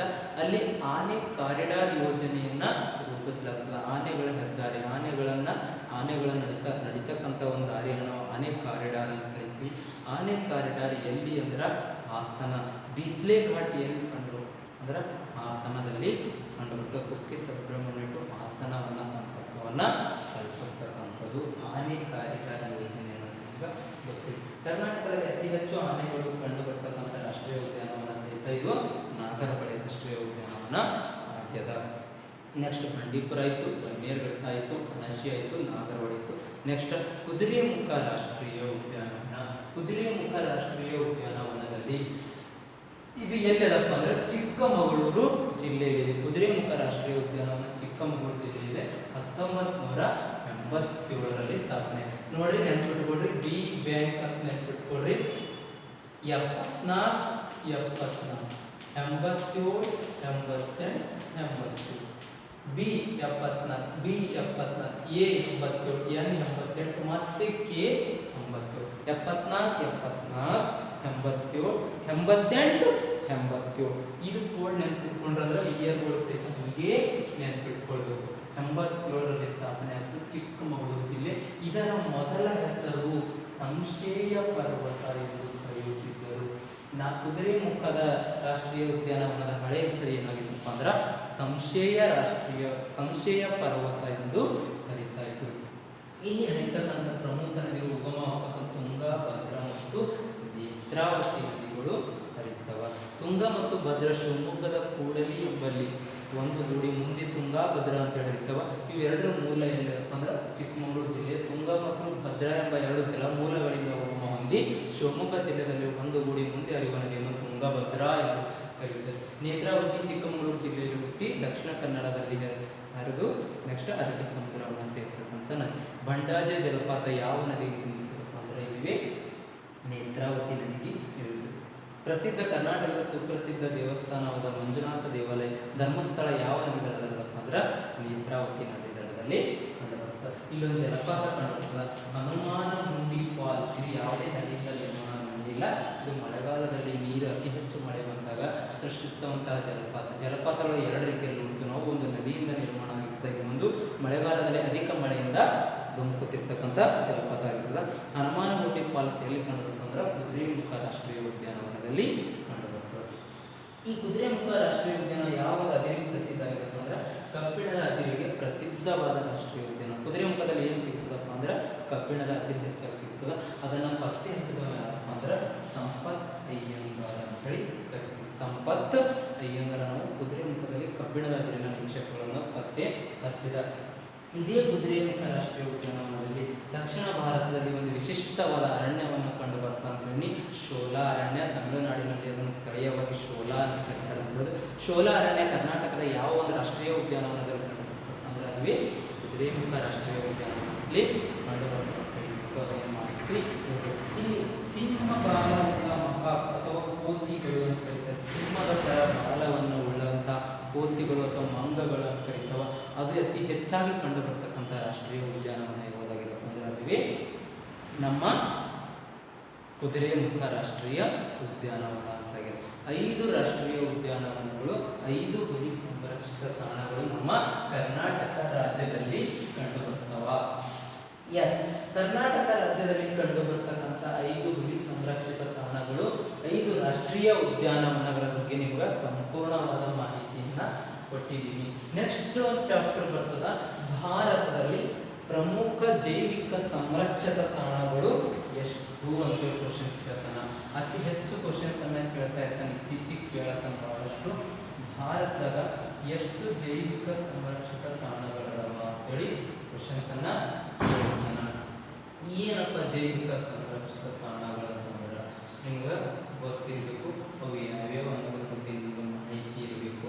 ಅಂದಾಗ ಮಾತ್ರ ನೀವು ಎಕ್ಸಾಮ್ದಾಗ ಹಾಕಕ್ಕೆ ಸಾಧ್ಯ ಆಗ್ತದ, ಇಲ್ಲಾಂದ್ರೆ ಸಾಧ್ಯ ಆಗಲ್ಲ. ನಾನು ನಿಮಗೆ ಮ್ಯಾಪ್ ಮೂಲಕ ತಿಳಿಸ್ತಾ ಬರ್ತೀನಿ. ಭಾರತದ ಪ್ರಮುಖ ಜೈವಿಕ ಸಂರಕ್ಷಿತ ತಾಣಗಳು, ಜೈವಿಕ ಸಂರಕ್ಷಣಾ ತಾಣಗಳು ಅಂತೇಳಿ ಕರಿತೀವಿ. ಜೈವಿಕ ಸಂರಕ್ಷಣಾ ತಾಣಗಳು ಅಂತೇಳಿ ಕರಿತೀವಿ. ಏನಿದು ಜೈವಿಕ ಸಂರಕ್ಷಿತ ತಾಣಗಳು? ಯಾವ ಒಂದು ಪ್ರಾಣಿಯು ಆ ಪ್ರದೇಶದಲ್ಲಿ ಅದನ್ನು ಆ ಸ್ಥಳದಲ್ಲಿ ಅದರ ವಾಸಸ್ಥಾನದಲ್ಲಿ ಅದನ್ನು ರಕ್ಷಣೆ ಮಾಡಬೇಕು. ಅಲ್ಲಿ ಯಾವುದೇ ಅದಕ್ಕೆ ಹಾನಿ ಆಗ್ತಕ್ಕಂಥ ಮಾನವನ ಚಟುವಟಿಕೆಗಳನ್ನು ನಿರ್ಬಂಧಿಸಿ ಆ ಪ್ರಾಣಿಗಳಿಗೆ ಪ್ರತ್ಯೇಕವಾದ ಮೀಸಲು ಪ್ರದೇಶವನ್ನು ಇಡುವುದನ್ನೇ ಜೈವಿಕ ಸಂರಕ್ಷಣಾ ತಾಣ, ಬಯೋಸ್ಫಿಯರ್ ರಿಸರ್ವ್, ಜೀವಗೋಳ ಅಂತೇಳಿ ಕರಿತೀವಿ. ಅಂದ್ರೇನು, ಅಲ್ಲಿ ವಾಸಿಸ್ತಕ್ಕಂಥ ಜೀವಿಗಳಿಗೆ ಅದು ಮೀಸಲಾಗಿರಬೇಕು. ಇಲ್ಲಿ ಯಾವುದೇ ಥರದ ಮಾನವನ ಕಾರ್ಯ ಚಟುವಟಿಕೆಗಳಿಗೆ ನಿರ್ಬಂಧ ಇರ್ತದೆ. ಆ ಪ್ರಾಣಿಗಳು ಅಳಿವಿನಂಚಿನ ಹೋಗಿರ್ತಾವ, ಅವುಗಳನ್ನು ರಕ್ಷಣೆ ಮಾಡುವ ಉದ್ದೇಶದಿಂದ ನಮ್ಮ ಏನು ಮಾಡಿದ ಸರ್ಕಾರ ಏನು ಮಾಡ್ತದೆ, ಜೈವಿಕ ಸಂರಕ್ಷಣಾ ತಾಣಗಳಂತೇಳಿ ಘೋಷಣೆಯನ್ನು ಮಾಡ್ತದೆ. ಹಾಗಾದರೆ ನಮ್ಮ ಭಾರತದಲ್ಲಿ ಎಷ್ಟು ಜೈವಿಕ ಸಂರಕ್ಷಣಾ ತಾಣಗಳಿದಾವ ಅಂತ ಕ್ವಶನ್ಸ್ ಕೇಳ್ಕೊಂಡ್ರೆ, ಭಾರತದಲ್ಲಿರುವ ಒಟ್ಟು ಜೈವಿಕ ಸಂರಕ್ಷಣಾ ತಾಣಗಳು ಎಷ್ಟಿದಾವ ಅಂದ್ರೆ 18 ಜೈವಿಕ ಸಂರಕ್ಷಣಾ ತಾಣಗಳಿವೆ. ಇಂಥವು ನಮ್ಮ ಭಾರತದಲ್ಲಿ 18 ಜೈವಿಕ ಸಂರಕ್ಷಣಾ ತಾಣಗಳಿದಾವೆ. ಈ 18 ಜೈವಿಕ ಸಂರಕ್ಷಣಾ ತಾಣಗಳಲ್ಲಿ 11 ಜೈವಿಕ ಸಂರಕ್ಷಣಾ ತಾಣಗಳು ಯುನೆಸ್ಕೋ ಪಾರಂಪರಿಕ ಪಟ್ಟಿಗೆ ಸೇರಿವೆ. ಯುನೆಸ್ಕೋ ಪಾರಂಪರಿಕ ಪಟ್ಟಿಗೆ ಸೇರಿರ್ತಕ್ಕಂಥವು 11, ಭಾರತದಲ್ಲಿರ್ತಕ್ಕಂಥವು 18. ಹಾಗಾದರೆ ಆ 18 ಯಾವ್ಯಾವು ಅನ್ನೋದನ್ನು ನಿಮ್ಗೆ ಇಲ್ಲಿ ನಾನು ಹೇಳ್ತಾ ಬರ್ತೀನಿ. ಇಲ್ಲಿ ಕಂಡು ಬರ್ತಕ್ಕಂಥ ರಾಜ್ಯ ಯಾವುದು? ಹಿಮಾಚಲ ಪ್ರದೇಶ. ಹಿಮಾಚಲ ಪ್ರದೇಶದಲ್ಲಿ ಒಂದು ಜೈವಿಕ ಸಂರಕ್ಷಣಾ ತಾಣ ಅದ, ಅಥವಾ ಅದಕ್ಕೆ ಜೀವಗೋಳ ಮೀಸಲು ಪ್ರದೇಶ ಅಂತ ಕರೀತಾರೆ, ಅಥವಾ ಬಯೋಸ್ಫಿಯರ್ ರಿಸರ್ವ್ ಅಂತೇಳಿ ಕರೀತಾರೆ. ಹಿಮಾಚಲ ಪ್ರದೇಶದಲ್ಲಿ ಒಂದದ ಯಾವುದಪ್ಪ ಅಂದ್ರೆ ಅದುವೇ ಶೀತ ಮರುಭೂಮಿ ಜೈವಿಕ ಸಂರಕ್ಷಣಾ ತಾಣ, ಕೋಲ್ಡ್ ಡಿಸರ್ಟ್ ಅಂತ ಕರೀತಾರೆ. ಶೀತ ಮರುಭೂಮಿ ಜೈವಿಕ ಸಂರಕ್ಷಣಾ ತಾಣ. ನಿಮ್ಗೆ ಡೈರೆಕ್ಟ್ ಕ್ವಶನ್ ಕೇಳ್ತಾನೆ, PC ಮತ್ತು PSI ಡೈರೆಕ್ಟ್ ಕ್ವಶನ್ ಕೇಳ್ತಾನೆ, ಯಾವ ಜಿಲ್ಲೆ ಯಾವ ರಾಜ್ಯದಲ್ಲಿ ನೊಕ್ರೆಕ್ ಬಯೋಸ್ಫಿಯರ್ ರಿಸರ್ವ್ ಎಲ್ಲಿದೆ ಅಂತ ಮೊನ್ನೆ ಕ್ವಶನ್ಸ್ ಕೇಳ. ಎಲ್ಲದ ನೊಕ್ರೆಕ್ ಬಯೋಸ್ಫಿಯರ್ ರಿಸರ್ವ್ ಎಲ್ಲದ? Next run of Kutch biosphere reserve ಎಲ್ಲದ ಅಂತ ಕ್ವಶನ್. ಸಿಂಪ್ಲಿಪಾಲ್ ಜೈವಿಕ ಸಂರಕ್ಷಣಾ ತಾಣ ಎಲ್ಲದ ಅಂತ ಕ್ವಶನ್. ಅಗಸ್ತ್ಯಮಲೈ ಜೈವಿಕ ಸಂರಕ್ಷಣಾ ತಾಣ ಎಲ್ಲದ ಅಂತ ಕ್ವಶನ್ ಕೇಳ್ತಾನೆ. ಇದ್ರ ಬಗ್ಗೆ ನೀವು ಒಂದಿಷ್ಟು ಯಾವ ರಾಜ್ಯದಲ್ಲಿ ಅನ್ನೋದಿಷ್ಟು ನೆನಪಿಟ್ಕೊಂಡ್ರೆ ಸಾಕು. ಯಾವಾಗ ಸ್ಥಾಪನೆ ಆಯಿತು ಅದೇನು ಕೇಳಲ್ಲ, ಅದು ಯಾವ ರಾಜ್ಯದಲ್ಲಿ ಅನ್ನೋದು PC PSIಗೆ ಹೇಳಿ ಮಾಡಿಸ್ತಕ್ಕಂಥ ಕ್ವಶನ್. ಶೀತ ಮರುಭೂಮಿ ಎಲ್ಲದ? ಹಿಮಾಚಲ ಪ್ರದೇಶ ರಾಜ್ಯದಲ್ಲಿದೆ. ಇಲ್ಲೇ ಒಂದು ಕೇಳೋದು ಬರ್ತದ, ಯಾವದಪ್ಪ ಅಂದ್ರೆ ಉತ್ತರಾಖಂಡ್ ರಾಜ್ಯ. ಉತ್ತರಾಖಂಡ್ ರಾಜ್ಯದಲ್ಲಿರುವ ಬಯೋಸ್ಫಿಯರ್ ರಿಸರ್ವ್ ಯಾವುದಂದ್ರೆ Nanda Devi biosphere reserve. Nanda Devi biosphere reserve ಏನಪ್ಪ ಅಂದ್ರೆ ಉತ್ತರಾಖಂಡ್ ರಾಜ್ಯದಲ್ಲಿ ಕಂಡುಬರುತ್ತದೆ. ಉತ್ತರಾಖಂಡ್ ರಾಜ್ಯದಲ್ಲಿ. ನೆಕ್ಸ್ಟ್ ನೋಡಿ, ಹಿಮಾಚಲ ಪ್ರದೇಶ, ಉತ್ತರಾಖಂಡ್ ಆಯಿತು. ನೆಕ್ಸ್ಟ್ ಇಲ್ಲಿ ಬರ್ತೀನಿ ನಾನು, ಇಲ್ಲಿ ಯಾವುದಪ್ಪ ಅಂದ್ರೆ ಸಿಕ್ಕಿಂ ರಾಜ್ಯ. ಸಿಕ್ಕಿಂ ರಾಜ್ಯದಲ್ಲಿ ಒಂದು ಜೈವಿಕ ಸಂರಕ್ಷಣಾ ತಾಣ ಅಥವಾ ಬಯೋಸ್ಫಿಯರ್ ರಿಸರ್ವ್ ಅಂತ ಕರಿತೀವಿ. ಯಾವುದಪ್ಪ ಅಂದ್ರೆ Kanchenjunga. Kanchenjunga biosphere reserve. Kanchenjunga biosphere reserve ಅಂದ್ರೆ ಸಿಕ್ಕಿಂ ರಾಜ್ಯದಲ್ಲಿ ಕಂಡು. ಇಲ್ಲೊಂದು ಕಂಡು ಬರ್ತದ, ಅರುಣಾಚಲ ಪ್ರದೇಶದಲ್ಲಿ ಒಂದು ಕಂಡು ಬರ್ತದ, ದಿಹಾಂಗ್ ಮತ್ತು ದಿವಾಂಗ್ ಜೈವಿಕ ಸಂರಕ್ಷಣಾ ತಾಣ. ದಿಹಾಂಗ್ ಮತ್ತು ದಿವಾಂಗ್ ಜೈವಿಕ ಸಂರಕ್ಷಣಾ ತಾಣ ಅರುಣಾಚಲ ಪ್ರದೇಶ. ಇದು ಸಿಕ್ಕಿಂ ರಾಜ್ಯದಲ್ಲಿ ಕಂಡು ಬರ್ತದ ಕಾಂಚನಜುಂಗ. ದಿಹಾಂಗ್ ಮತ್ತು ದಿವಾಂಗ್ ಕಂಡು ಬರ್ತದ ಅರುಣಾಚಲ ಪ್ರದೇಶ. ಇದೇ ಅಸ್ಸಾಂ ರಾಜ್ಯದಲ್ಲಿ ಕಂಡು ಬರ್ತದ ಒಂದು ದಿಬ್ರು-ಸೈಖೋವಾ ಜೈವಿಕ ಸಂರಕ್ಷಣಾ ತಾಣ. ದಿಬ್ರು-ಸೈಖೋವಾ ಜೈವಿಕ ಸಂರಕ್ಷಣಾ ತಾಣ. ದಿಬ್ರು-ಸೈಖೋವಾ ಜೈವಿಕ ಸಂರಕ್ಷಣಾ ತಾಣ ಅಸ್ಸಾಂ ರಾಜ್ಯದಲ್ಲಿ ಕಂಡು ಬರ್ತದ. ಇದೇ ಅಸ್ಸಾಂ ರಾಜ್ಯದಲ್ಲಿ ಇನ್ನೊಂದು ಕಂಡು ಬರ್ತದ ಮಾನಸ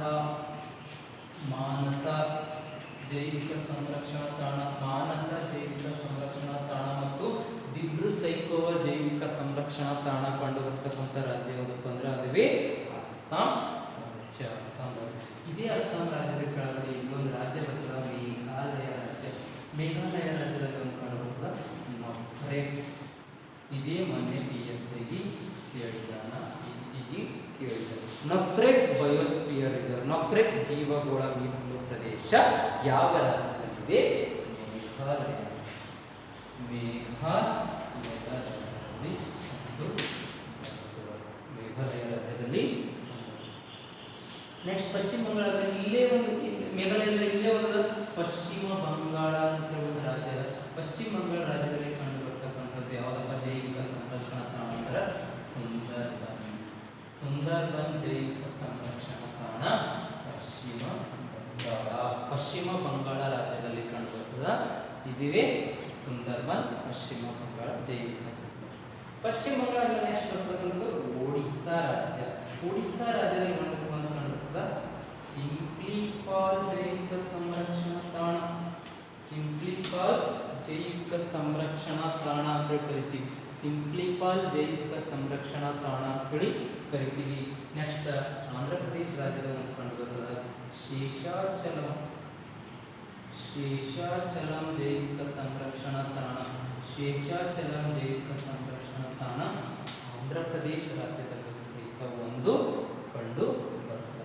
ನೆಕ್ಸ್ಟ್ ನನಗೆ ತಮಿಳುನಾಡು ಬಂದಂದ್ರೆ ಗಲ್ಫ್ ಆಫ್ ಮನ್ನಾರ್ ಜೈವಿಕ ಸಂರಕ್ಷಣಾ ತಾಣ. ಗಲ್ಫ್ ಆಫ್ ಮನ್ನಾರ್ ಜೈವಿಕ ಸಂರಕ್ಷಣಾ ತಾಣ ತಮಿಳುನಾಡು ರಾಜ್ಯದಲ್ಲಿ ಕಂಡುಬರುತ್ತದೆ. ಗಲ್ಫ್ ಆಫ್ ಮನ್ನಾರ್ ತಮಿಳುನಾಡು ರಾಜ್ಯದಲ್ಲಿ ಕಂಡುಬರುತ್ತದೆ. ಶೀತ ಮರುಭೂಮಿ ಹಿಮಾಚಲ ಪ್ರದೇಶ, ನಂದಾದೇವಿ ಉತ್ತರಾಖಂಡ್, ಕಾಂಚನಜುಂಗ ಸಿಕ್ಕಿಂ, ದಿಹಾಂಗ್ ಮತ್ತು ದಿಬಾಂಗ್ ಅರುಣಾಚಲ ಪ್ರದೇಶ, ದಿಬ್ರು ಸೈಖೋವಾ ಅಸ್ಸಾಂ, ಮಾನಸ ಅಸ್ಸಾಂ, ನೊಕ್ರೆ ಮೇಘಾಲಯ, ಸುಂದರ್ಬನ್ ಪಶ್ಚಿಮ ಬಂಗಾಳ, ಸಿಂಪ್ಲಿಪಾಲ್ ಒಡಿಸ್ಸಾ, ಶೇಷಾಚಲಂ ಆಂಧ್ರ ಪ್ರದೇಶ, ಗಲ್ಫ್ ಆಫ್ ಮನ್ನಾರ್ ತಮಿಳುನಾಡು.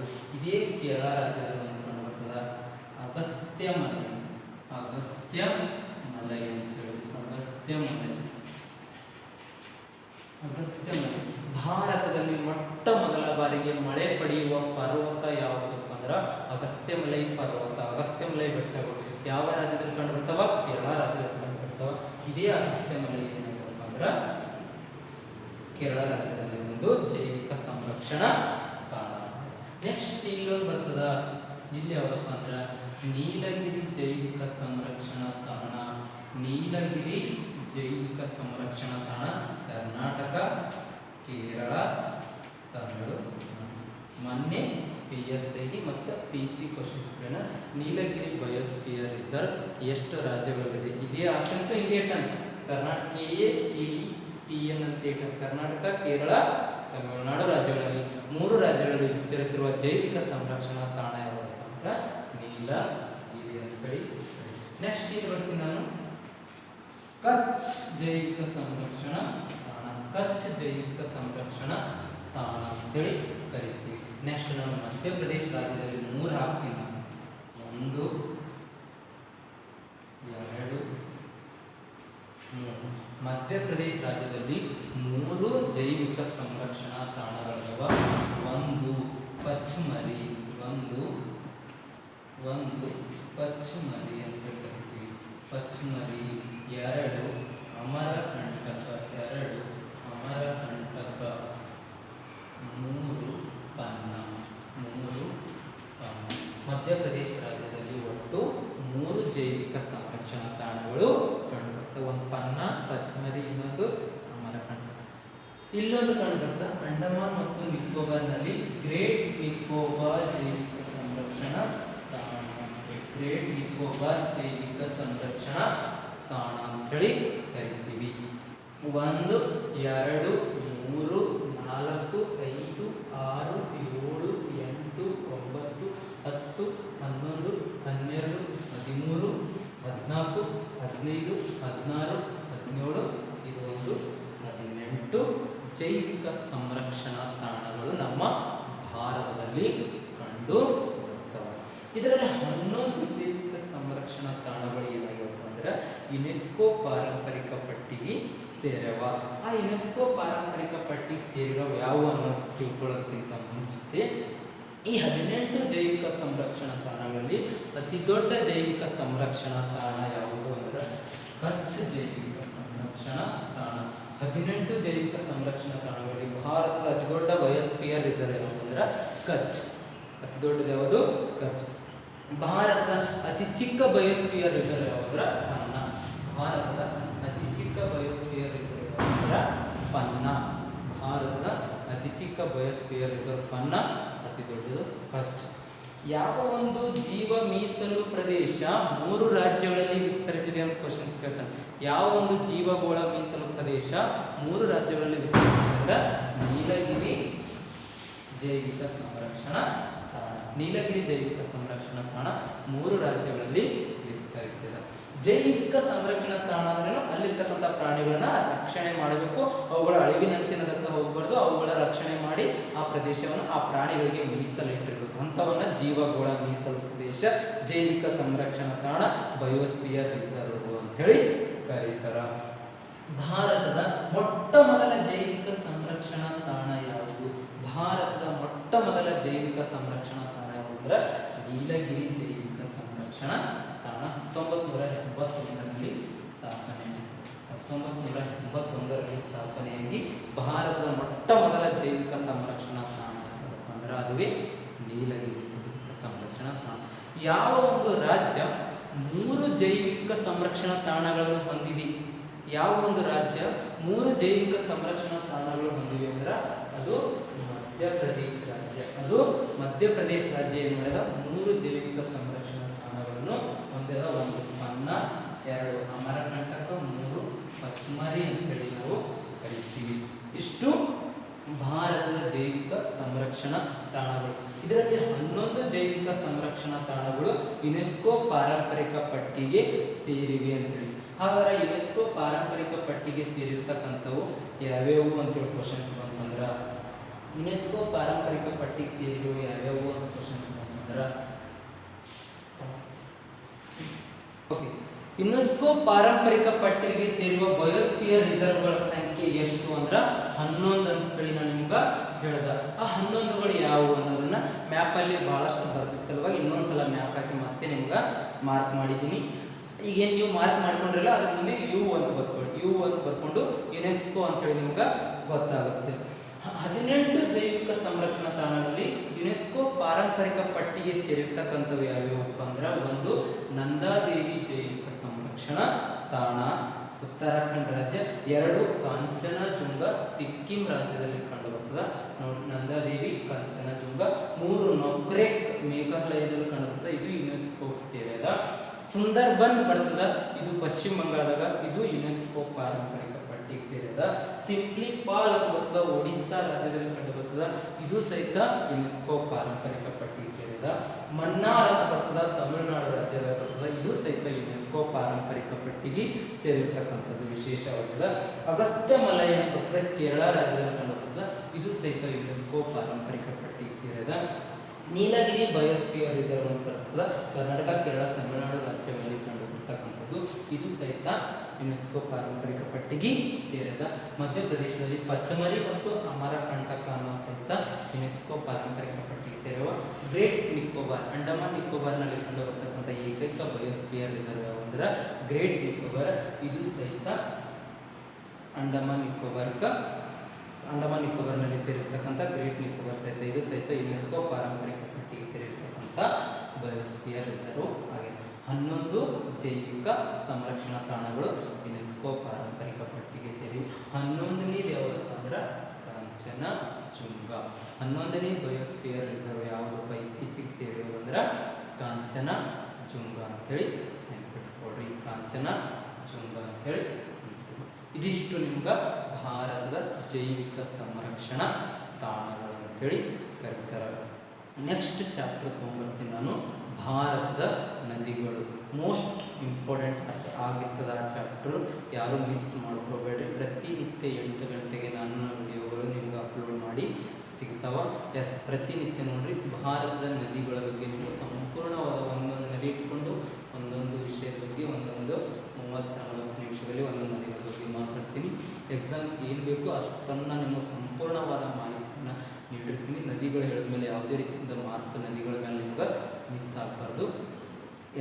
ಇಷ್ಟು ತಿಳ್ಕೊಂಡ್ರೆ ಇಷ್ಟು ನಿಮ್ಗೆ ಭಾರತದ ಜೈವಿಕ ಸಂರಕ್ಷಣಾ ತಾಣಗಳು ಅಂತೇಳಿ ಕರಿತೀವಿ. ಯಾರು ಇಲ್ಲಿವರೆಗೂ ನನ್ನ ತರಗತಿಯನ್ನು ವೀಕ್ಷಿಸಿದಿರೋ, ನಿಮಗೆ ನನ್ನ ತರಗತಿ ಇಷ್ಟ ಆಗ್ತಿತ್ತಂದ್ರೆ ದಯವಿಟ್ಟು ನಿಮ್ಮ ಫ್ರೆಂಡ್ಸ್ಗಳಿಗೆ ಶೇರ್ ಮಾಡಿ. ನಿಮಗೂ ಒಳ್ಳೆಯ ಮಾಹಿತಿ ಸಿಗ್ಲತ್ತದ ಅಂತಂದ್ರೆ ಫ್ರೆಂಡ್ಸ್ಗಳಿಗೆ ಶೇರ್ ಮಾಡೋದು ಮರಿಬೇಡ್ರಿ. ಲೈಕ್ ಮಾಡಿರಿ, ಕಮೆಂಟ್ ಮಾಡಿರಿ ಅಂತ ಹೇಳ್ತಾ